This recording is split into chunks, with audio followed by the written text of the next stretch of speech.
There are links to my Twitch, Twitter, Discord, as well as my tip video playlist down below. So in my last tip video, when I explained the different types of roles in Rainbow Six Siege, I asked you guys if you guys would like to see a IGLing video, and I said to get the video to 300 likes. You guys smashed that like goal. So today, I'm going to be helping you and teaching you how to IGL in Rainbow Six Siege. Now, if you don't know what IGLing is, it's the in-game leader of a team. Firstly, before I start giving tips or ways to IGL, you have to ask yourself, why do you want to IGL, or do you think you can IGL? Now, don't let these questions discourage you, because IGLing is very satisfying once you become successful with it. Being an IGL is the most stressful thing you can put yourself through in Rainbow Six Siege, in my opinion, simply because of the situations you're put in. Now, a few things before I move into the tips themselves. If you want to IGL, firstly, you have to have a decent amount of experience within the game itself. When I first tried to IGL over a year ago, I look back at those moments and I realized how I had no idea what I was talking about. Secondly, you must have a basic strat going into a round. This way you're not doing things on the fly. It's better for your team to know what they should do until your team runs into a wall, and that's when IGLing comes into play for mid-round adjustments. Now, there were two different ways to IGL, and my IGLing experience was micromanagement. So what is micromanaging? Well, it's telling people what to do, what drones to watch, what flanks to watch, where to put their utility, where not to put their utility, things along those lines. And this video is going to be a little bit different than my other tip videos. It's not going to be as dry cut with jump cuts to every single portion of me talking. This is going to be a free-flowing video. It's probably going to be a longer video. But IGLing is a really difficult topic to cover, and it takes a lot of time in order for me to get my point across. So I hope you guys enjoy, and if you did, make sure you guys subscribe, leave a like, and let me know if you guys want to see me do anything different, if I messed up in any way, or you want to see me do a different style of IGLing tip video. Alright, so we're going to be taking a look at my old team when I first started taking competitive play a lot more seriously within the game. This game was on Cafe, and as you can see, we're on round 3, so let's jump into the clip. We probably win that. I'm setting pillar drone. We're taking mining. Can you get on dining rappel? You slap an air jab on dining door? Yeah, I'm gonna have one bomb. I think they're kitchen. Okay, so right off the bat, I'm explaining everything we need to do and what we should be doing in the prep phase. I'm telling everyone, okay, we already know where to put our drones. We dry ran this strat, this attacking strat, so everyone knows what they need to do, and if they need to fill any gaps where a drone should be pre-placed, they will take their drone there. So everyone has their own job within the prep phase. I'm already explaining to everyone from the previous round or previous mistakes, different ways that we need to adjust in order to successfully win a round. Can you get on dining rappel? You slap an air jab on dining door? Yeah, I'm gonna have one bomb. Kitchen. I think they're kitchen. Yeah. They are, I just confirmed. Hey, I got a drone in dining right now. Once dining's clear, I'm not and sure we put if the you air get jab your drone in there. They're okay, running once we around. once we put the air jab down, you're gonna rotate small bakery and put down this air jab on the door swing, then we go for wall. Okay, so why am I saying that? I'm telling the Nomad to firstly put an air jab on this door, so that way we cannot be flanked from this area over here. The only way the defenders could flank us is either going upstairs to the top floor, or coming through the mining hallway, or coming down or up red stairs. Those are the only options they have. Because trying to put a gun on white stairs and red stairs is really difficult, as well as brown stairs. And you'll see once the round plays out that this is more of an isolation strat. So what is an isolation strat? Well, when me and another teammate designed this attacking strat, we realized there's really no threat from the defenders unless they are playing from the piano hatch, which is located somewhere around here, and they're getting angles down into train from that hatch. So that's the only real area of threat right there. So when we designed this strat, we had that in mind. So if this hatch is closed, that tells us and notifies us that we don't need to full roam clear. Because Cafe as a map in general is a very, very difficult map to efficiently roam clear and take map control. Because if you think about it, It takes 20 to 30 seconds if you're checking every single window for a spawn peek. It takes 20 to 30 seconds to leave the spawn over in this direction, rotate up, get all the way up to the roof, open the hatches, and start droning. By then, you're at least at 2 minutes and 40 seconds into the round. More like, on average, 2 minutes and 30 seconds to 2 minutes and 20 seconds into a round. So that's already 20 to 40 seconds you've lost just by getting to the building and to the top of the roof. So if we can spare that extra 15 to 20 seconds by not full roam clearing, it's the difference between winning and losing a round in some situations.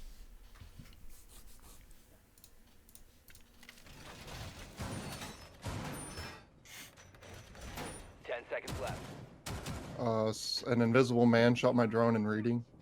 5 seconds left. Invisible man. Do they have a vigil? They're reinforcing Christmas hatches here. I would assume that. Okay, so there I go and say they're reinforcing Christmas hatches. And you can also see within the video that the debris here on the floor tells you that they are reinforcing those hatches. Now, my drone is right here on this table underneath it pretty much. So I'm seeing everything that's going on in this area. So I'm seeing all of these players rotate.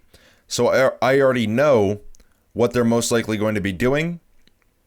Now, in this specific scenario, I didn't know that they're playing upstairs because the hatches are closed. That doesn't really make sense to me. But you'll see later on in the video that they are playing upstairs, but not to its fullest potential. I have a vigil.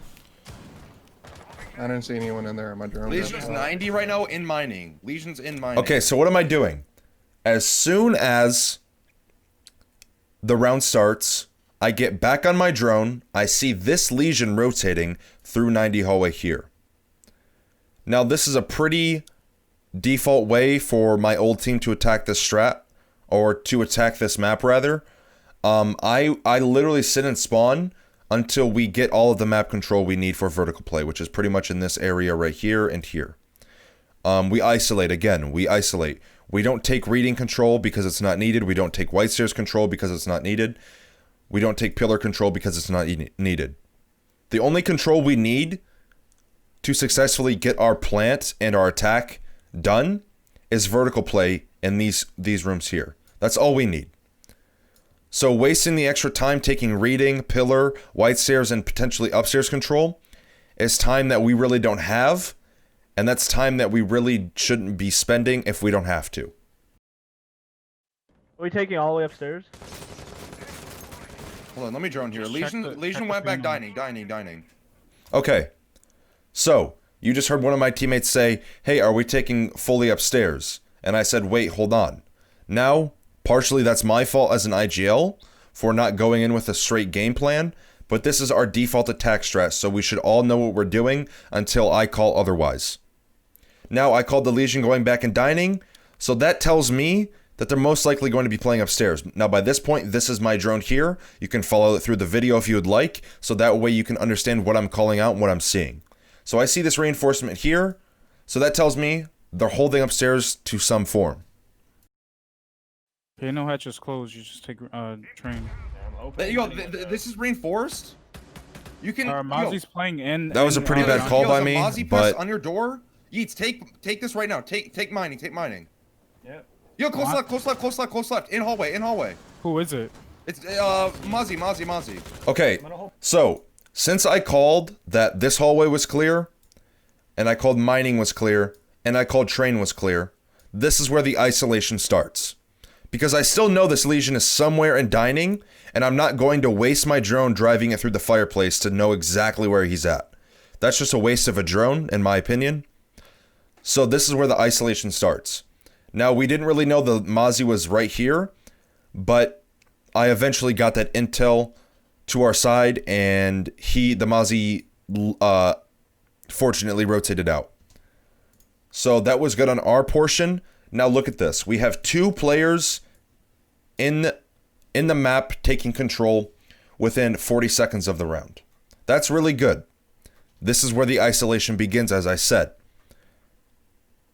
I said a little bit earlier that it usually takes 20 to 40 seconds to even get inside the building.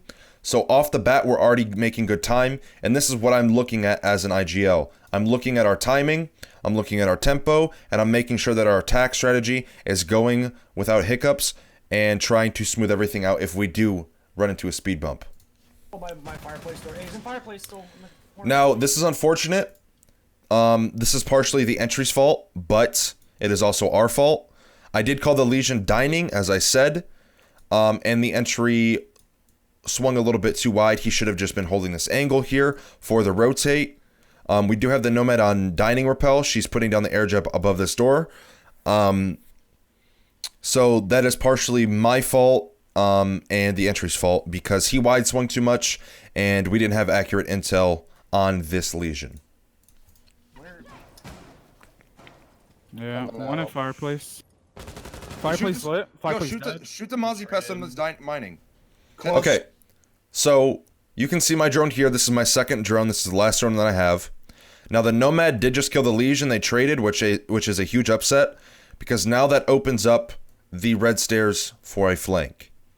Now this bandit was upstairs and he tries to come down red stairs, I believe, and tries to flank. The Zofia luckily heard the bandit and she gets the kill here. Close on me, close on me. I got him. So that's a good trade.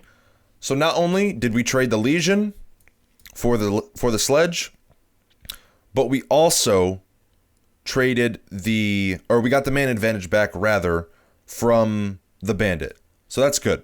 So now we're in a 3v3 situation with 2 minutes and 80 seconds left in the round. The Mozzie pest in the window you came through? So I'm asking I'm right next for the Zofia to shoot a Mozzie pest on that window. Shoot the Mozzie pest on the window. Oh, I got it. Okay, I'm So droning. now I can drone freely. Yeah, I thought you were IQ. That's why I was confused. Did we kill Mozzie? I killed No, I Legion. killed Bandit. Do we have a drone I can watch? I don't know where Mozzie, this Mozzie went. can you leave a drone? Okay, so we know that the Mozzie is either somewhere on this floor above us or he went back sight.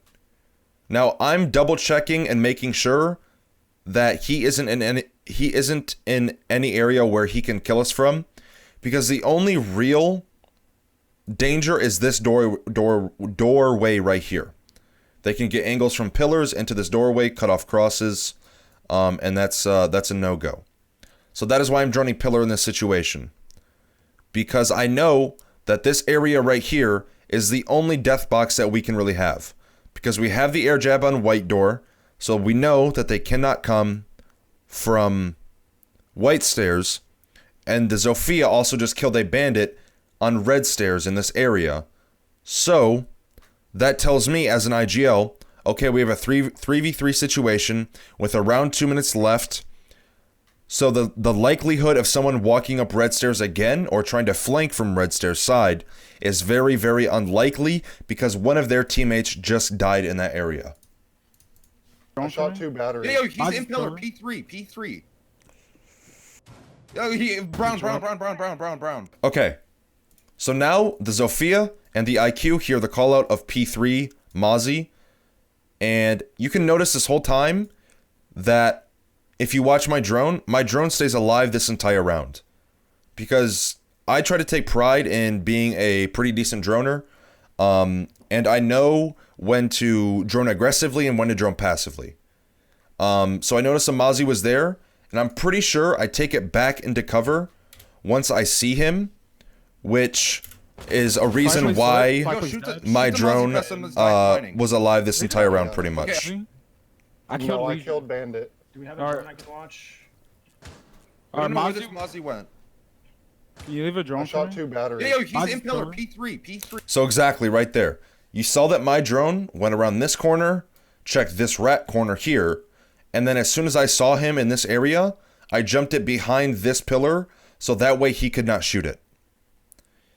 So we know that he's in this area somewhere around here by this point, so there's no real reason for me to drone him. And then as you see, I re-peek my drone, and I see him vault down brown stairs. Now the Zofia and the IQ are reacting to this call out. We don't kill the Mozzie, which isn't really needed because we do have man advantage and we have plenty of time to apply vertical pressure and such. Yeah, nitro. I'm holding brown. Okay, he's not on brown anymore. Okay, I need someone to come front with me. You can leave Okay. the drone to... So why am I telling someone to come front with me? Well, I know our utility on my team. I know that the IQ has breaching charges, so she can stay above. And I primarily want the Zofia to come with me front, so that way we can start executing the bomb site and yada yada. And you'll see why. I know that the IQ has breaching charges. Well, not necessarily why, but you'll see why the IQ stays above in a little bit. Watch link. No, we just leave someone upstairs.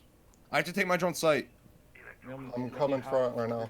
Okay, so the Zofia says she's coming front right now. Okay, So yo, that tells I I said I need someone upstairs, so that way we can deal with the Cade or bandits on this wall through the floor. Because I know they have a bandit. I can't remember in this scenario. The scrim was from a while ago. I can't remember if I knew that they had a Cade as well. I'm pretty sure they do.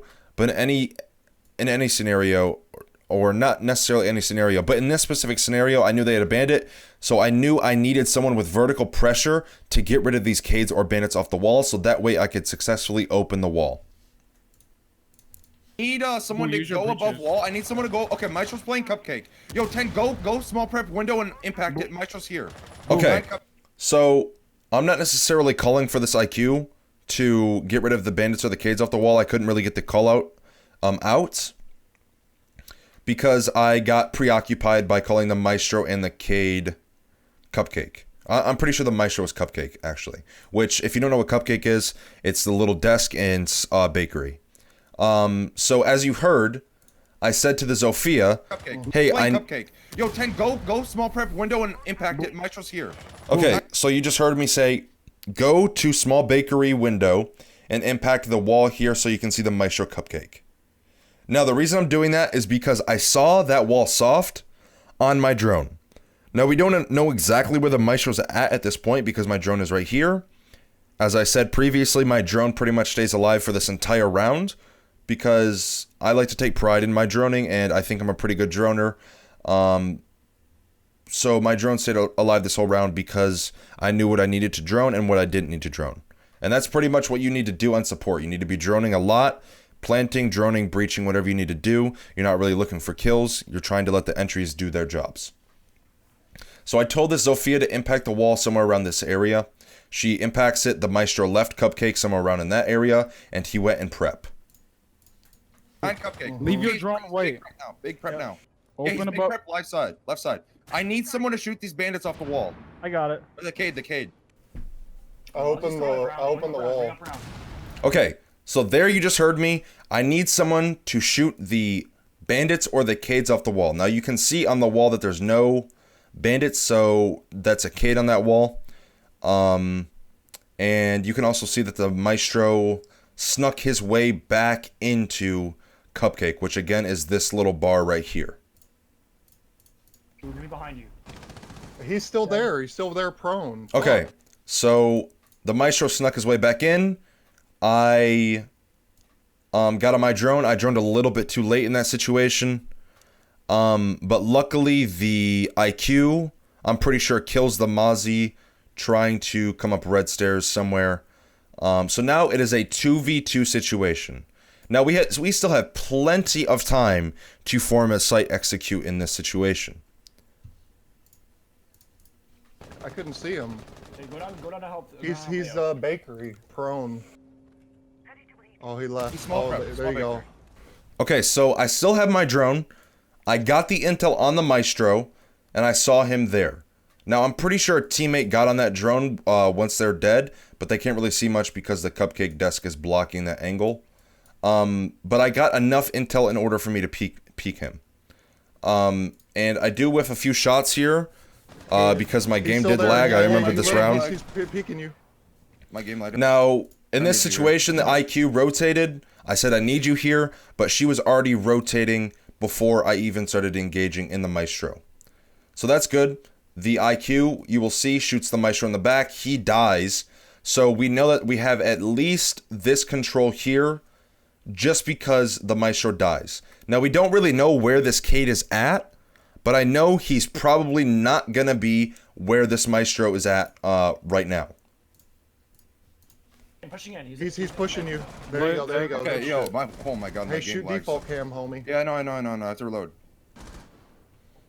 Okay, hold this door. 2v1. We Y'all didn't just get need this to wall. push together Okay, we're and going red. We're refrag. going. Okay, so I tell him, hold this door, but I change my mind because I know that we can't successfully get this wall open. So us funneling through prep here is not viable just because there's a door and a window for us to get bomb site control. We play for refrag here. Just chill. Bomb located by attack. So you hear me say, we'll play for refrag here, just chill.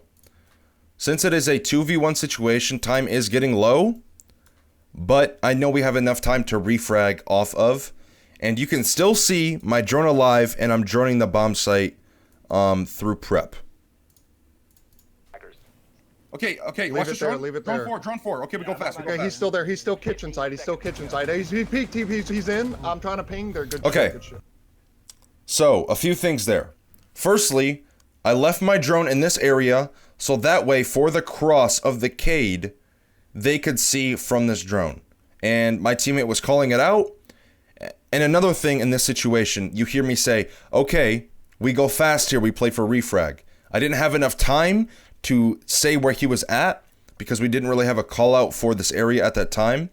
But I just say, we refrag here, we go fast. I sprint in, I know exactly where he's at.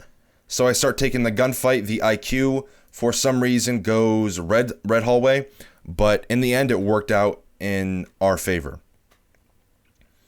So the reason I said we go fast is because I know we don't have a lot of time to our advantage. So we have to play for refrag here because we most likely won't be able to get a successful plant down. Now this is the part of micromanaging. I'm telling people what drones to watch. I'm telling people where to be. I'm telling people what angles to hold. I'm telling people where to put their utility.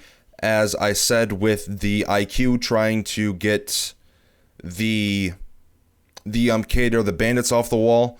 I didn't necessarily tell her to stay above, but it did work out in our favor for her to stay above. Now, she didn't get the bandits or the Cade off the wall successfully, but we did win this round. Now, I hope you guys enjoyed. If you did, make sure you guys leave a like. Maybe comment something if I could do something different for a future IGLing video or tip video. This was a little bit spur of the moment. But I think that this round and scenario was good enough for me to review and explain my thought process as an IGL. As I said at the beginning of the video, there are links to my Twitch, Twitter, Discord, as well as my tip video playlist down below. Make sure you guys go check out my Twitch and Twitter. It is greatly appreciated. And go check out my tip video playlist. I have over 30 different tip videos in that tip video playlist. So if you guys are struggling with something else in Rainbow Six Siege, there are high chances I've already made a video on that topic. And yeah, that'll wrap up this tip video. Again, if you guys didn't like me saying something or you want me to go a little bit more into depth on something in a future IGLing tip video, let me know in the comments down below. Let's try to get this video to, let's say 500 likes, because as I last checked, the roll video was at 600 likes. So let's try to get this 500 likes. And yeah, I hope you guys enjoyed. I appreciate you watching. I appreciate the support. And I will see you guys in the next video.